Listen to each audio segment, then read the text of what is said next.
Shalom sobat kabar baik semuanya, apa kabar? Saya berharap Anda semua dalam keadaan sehat dan tetap dalam pertolongan Tuhan kita Yesus Kristus. Sobat kabar baik semuanya, hari ini kita akan menyaksikan bersama bagaimana pekerjaan Tuhan yang luar biasa itu.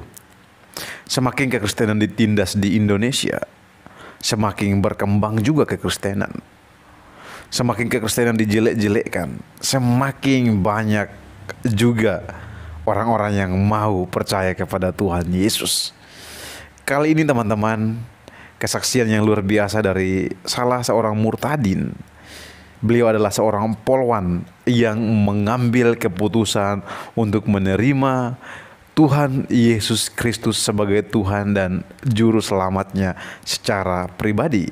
Karena itu teman-teman, mari kita simak kesaksiannya bersama-sama. Shalom, satu tubuh Kristus.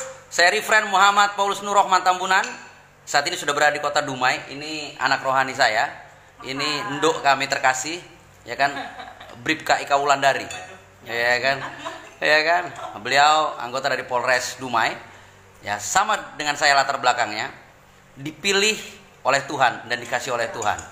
Menerima anugerah keselamatan dan hari ini menyaksikan Tuhan Yesus sebagai satu-satunya Tuhan dan Juru Selamat. Bersama tulang Licento, kami sedang menikmati sarapan pagi, Indomie goreng, jamur, sarden, dan nasi putih. Karena sebentar kami akan meluncur ke Batam, meneruskan perjalanan kami. Jadi saudaraku terkasih dalam Tuhan, kami dengan latar belakang yang bukan orang percaya dan diubahkan menjadi percaya, itu karena anugerah. Kami tidak pernah pingin jadi orang Kristen, sekali lagi. Tapi di saat dia, Yesus Kristus Tuhan, Hada Suratul Mustaqim, Isa Al-Masih anak Maryam itu datang dalam hidup kami berusaha menolak. Berapa kali Dok menolak, Dok? Berapa tahun? Berapa tahun? 7 tahun terus bersembunyi. 7 tahun terus bersembunyi. Bersembunyi dengan identitas Kristusnya. 7 tahun bersembunyi dengan identitas Kristus. 7 tahun bersembunyi untuk menyatakan imannya kepada dunia bahwa dia adalah sudah percaya kepada Yesus Kristus sebagai anak Tuhan. Tapi Tuhan ubahkan, ada keberanian. Saya mengenal dia itu April 2017. Pertama kali saya KKR di kota Dumai. Dari situ kami menjadi keluarga terkasih. Ya, sampai sekarang. Mungkin orang di luar hidupnya, saya orang yang paling dekat. Bersama istri terkasih. Kamilah papi maminya saat ini yang sangat mengasihi dia. Dimanapun, kapanpun, dalam medan tempur apapun, kami ada. Dan hari ini dia terus menyaksikan Tuhan. Dan semuanya Tuhan tuntun, Tuhan ubahkan, dan semuanya ajaib. Dan segala sesuatu sedang menuju kesempurnaan di dalam kasih Tuhan. Karena firman Tuhan berkata dalam 1 Petrus 1 ayat 7, saya ingat, segala pencobaan, segala pergumulan itu tujuannya satu, memurnikan imanmu.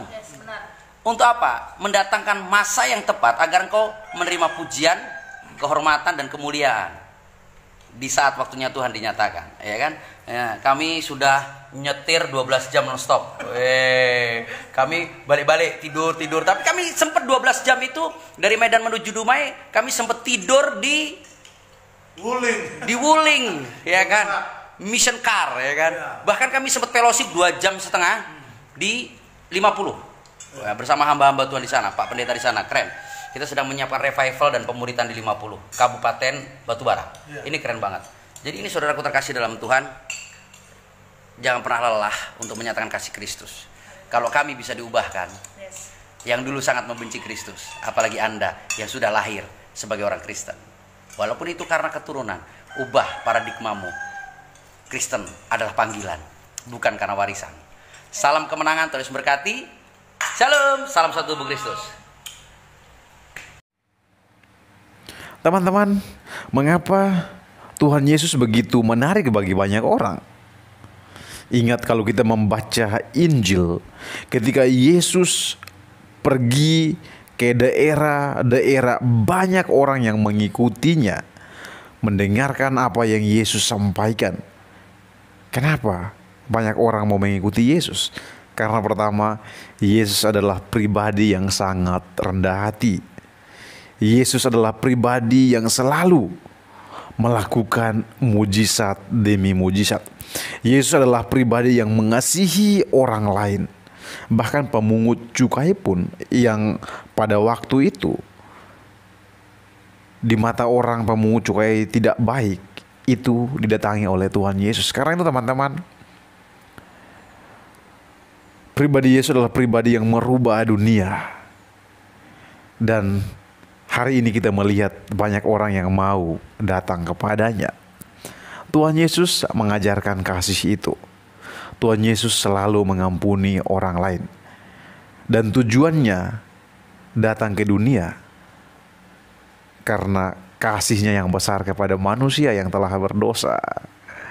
Nah teman-teman, ketika seorang percaya kepada Tuhan Yesus, dia memperoleh keselamatan.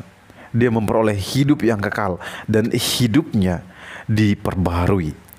Karena itu, kalian yang masih ragu-ragu, datanglah kepada Tuhan Yesus agar hidup Anda dipulihkan.